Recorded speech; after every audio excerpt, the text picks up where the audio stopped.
Halo semuanya. Assalamualaikum warahmatullahi wabarakatuh.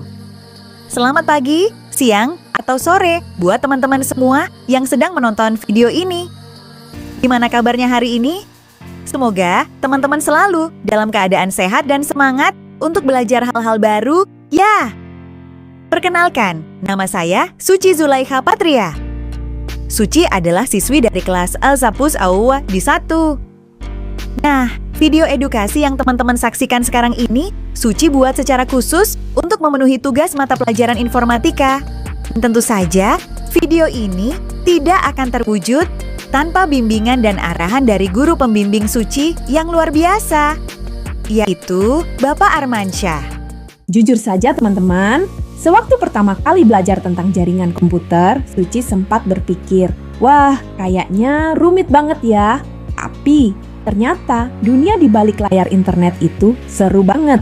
Ibarat sebuah kota raksasa yang punya jalan raya, polisi lalu lintas, dan kurir super cepat. Kita akan bedah satu persatu rahasia kota digital ini. Mulai dari bagaimana data berjalan lewat 2 jalur berbeda. Ini dia duel transmisi. Analog seperti suara di bukit, mudah rusak. Digital seperti senter Morse, tetap jernih walau ada badai. Lalu ada multiplexing, seperti jalan tol raksasa yang dibagi jadi banyak lajur, biar semua paket data bisa jalan barengan tanpa macet. Dan yang paling penting, ada sang polisi. Lalu lintas, switching, memastikan setiap paket data sampai ke alamat yang benar dengan cepat. Nah, itulah kira-kira bagaimana kota digital kita berjalan. Suci berharap penjelasan ini bikin materi informatika jadi lebih mudah dimengerti. Jadi, siapkan camilan favoritmu dan mari kita mulai perjalanan digital kita hari ini. Yuk, kita langsung masuk ke pembahasan pertama.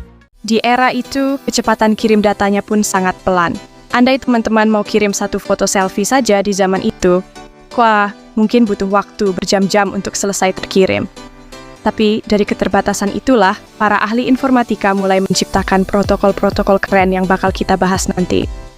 Suci merasa kita yang hidup di tahun 2026 ini sangat beruntung.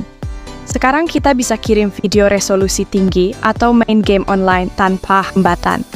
Tapi ingat, semua kemudahan yang kita pakai sekarang adalah hasil evolusi dari ketukan kode Morse yang sederhana tadi. Memahami sejarah ini penting, karena dari sejarah kita jadi tahu bahwa teknologi itu tidak muncul tiba-tiba. Nah, setelah kita tahu dari mana asal-usulnya, sekarang pertanyaannya, apa sih sebenarnya yang disebut dengan komunikasi data di zaman modern ini? Mari kita bedah komponennya satu persatu. Pernahkah kamu bertanya-tanya bagaimana pesanmu melintas ribuan kilometer dalam sekejap? Ayo kita lihat keajaibannya. Semua data, dari teks hingga video, dipecah menjadi potongan-potongan kecil yang disebut paket data. Setiap paket punya label atau header yang memberitahu komputer tujuan dan urutan paketnya. Sama seperti surat. Lalu, router yang cerdas ini akan mengarahkan setiap paket melewati jalur tercepat menuju tujuannya. Kadang mereka sampai terpisah. Di tujuan, setiap paket diverifikasi keasliannya. Jika semuanya lengkap dan benar, maka data lengkapmu kembali.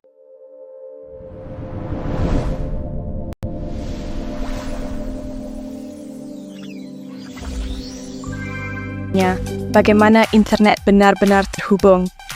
Mari kita jelajahi dunia jaringan yang menakjubkan bersama.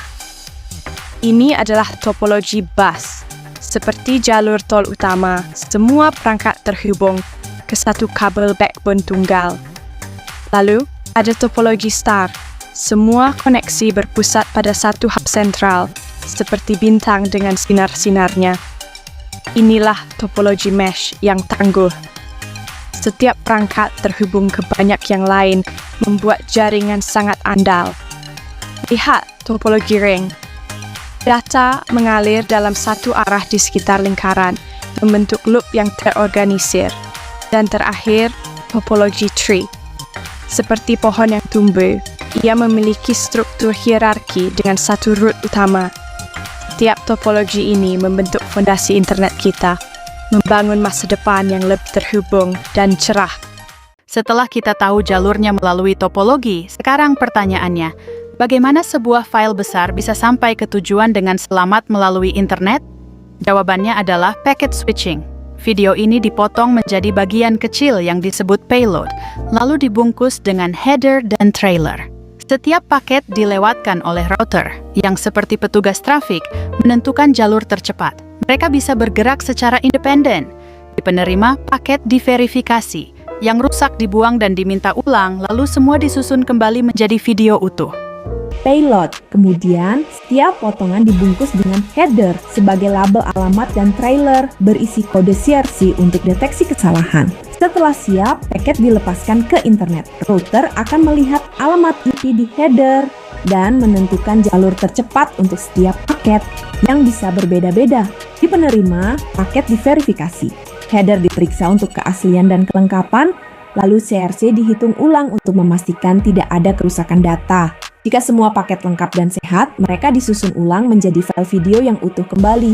Semua ini terjadi dalam hitungan milidetik. Pernahkah kamu bertanya-tanya bagaimana data bergerak dengan cepat di dunia digital? Mari kita lihat bersama. Pertama, dual transmisi. Analog seperti suara di bukit mudah terganggu, sedangkan digital seperti senter Morse tetap jernih walau badai pun datang. Kedua, multiplexing. Ini seperti menjadikan satu jalan tol raksasa menjadi banyak lajur, memungkinkan chat, video, dan game berjalan sekaligus tanpa macet. Ada TDM yang bagikan waktu dan FDM yang menggunakan frekuensi berbeda. Keduanya membuat transmisi super efisien. Ketiga, switching. Seperti polisi lalu lintas digital, ia membaca alamat paket dan mengarahkan ke jalur yang tepat untuk koneksi yang cepat dan akurat. Dengan tiga pilar ini, transmisi, multiplexing, dan switching, data kita bisa bergerak di mana saja, kapan saja. Bayangkan kalau kita hidup di zaman ini, kirim satu foto selfie aja bisa butuh berjam-jam. Nasib deh kalau lagi antri buat ngirim data. Untungnya, kita hidup di tahun 2026. Sekarang kita bisa kirim video 4K atau main game online tanpa lag. Tapi, tahukah kalian kenapa internet kadang masih bisa lambat? Perjalanan data nggak selalu mulus loh. Ada 3 musuh utama yang sering ganggu: atenuasi, noise, dan distorsi. Yuk, kita bedah satu persatu. Pertama, atenuasi. Ini adalah pelemahan sinyal saat data berjalan jauh. Untungnya, ada alat repeater yang memperkuat sinyalnya lagi, seperti staf penguat di tengah perjalanan. Kedua, noise atau gangguan. Bisa dari panas, petir, atau bahkan bocor sinyal dari kabel lain. Ini penyebab suara robot saat teleponan. Ketiga, distorsi. Sering terjadi pada sinyal rumit yang punya banyak frekuensi. Perangkat kita harus menyinkronkan lagi agar data tidak jadi berantakan. Jadi, kalau internet agak lambat, mungkin sinyal kita lagi berjuang melawan kerikil ini. Keren kan? Betapa canggihnya teknologi yang kita pakai setiap hari? Bayangkan kalau kamu chat teman, tulis "ayo jajan", tapi jadi "ayo jalan" karena gangguan sinyal. Bisa salah paham kan? Disinilah error checking dengan CRC bekerja. Komputer akan periksa ulang data. Kalau hasilnya sama, paket diterima. Kalau beda, dibuang.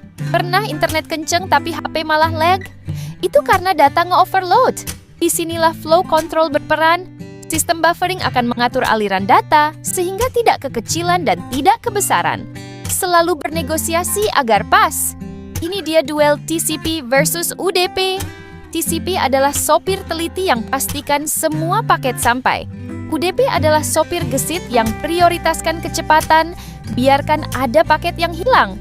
Jadi, sekarang kalian tahu kenapa YouTube kadang buffer dan TikTok Live tetap jalan ya? Hebat kan dunia digital ini? Nah, teman-teman, supaya kita nggak cuma hafal teori aja, Suci punya satu studi kasus nih.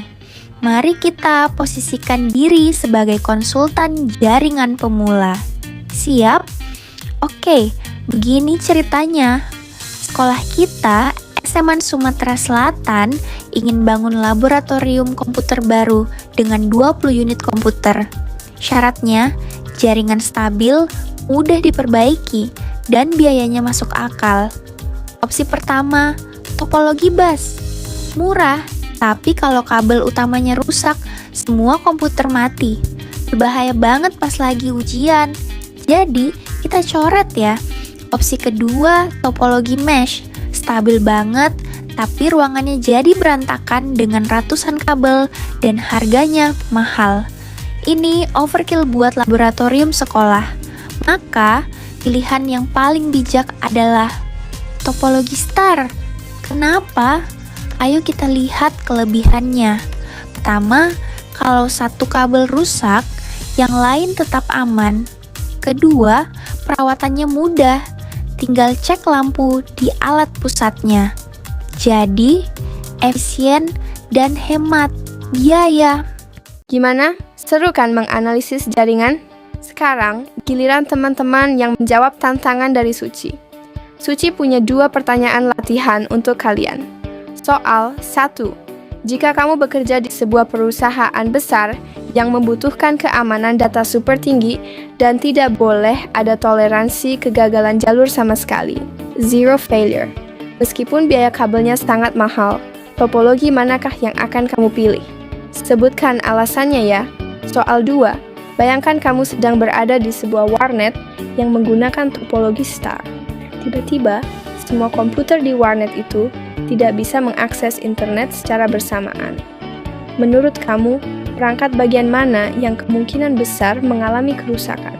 Apakah kabel di salah satu komputer? Atau perangkat switch pusatnya? Coba jelaskan logikanya. Suci kasih waktu sebentar ya buat kalian berpikir.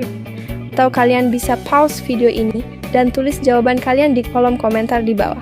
Suci pengen banget tahu jawaban teman-teman.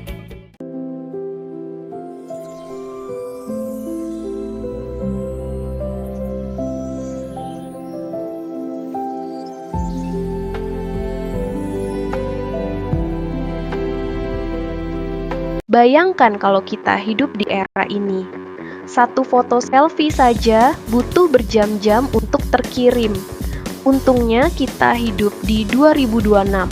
Kita bisa kirim video HD atau main game online tanpa hambatan. Tapi, pernahkah kalian bertanya-tanya, kalau teknologi sudah secanggih ini, kenapa internet kadang masih lambat?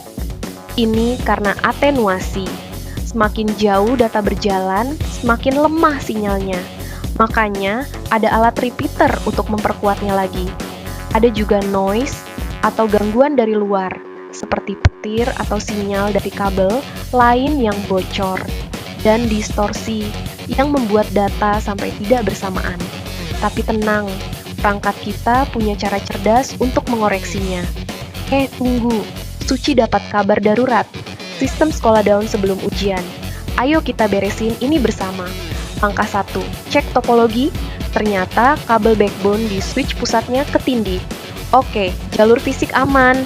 Langkah 2, ada atenuasi dan noise parah karena kabel data di dekat kabel listrik. Pisahkan dan boom! Sinyalnya jernih lagi. Isi selesai. Sekarang kalian tahu kan seberapa hebat teknologi yang kita pakai setiap hari. Sekarang masalah baru muncul. Begitu semua siswa login barengan, servernya keselek. Pengirimannya terlalu cepat. Suci langsung aktifkan flow control. Suci instruksikan server buat kirim data pakai metode sliding window supaya nggak membanjiri komputer siswa yang speknya lebih rendah. Suci juga pastikan multiplexingnya jalan benar supaya satu kabel itu bisa berbagi jalur dengan adil untuk 40 siswa sekaligus.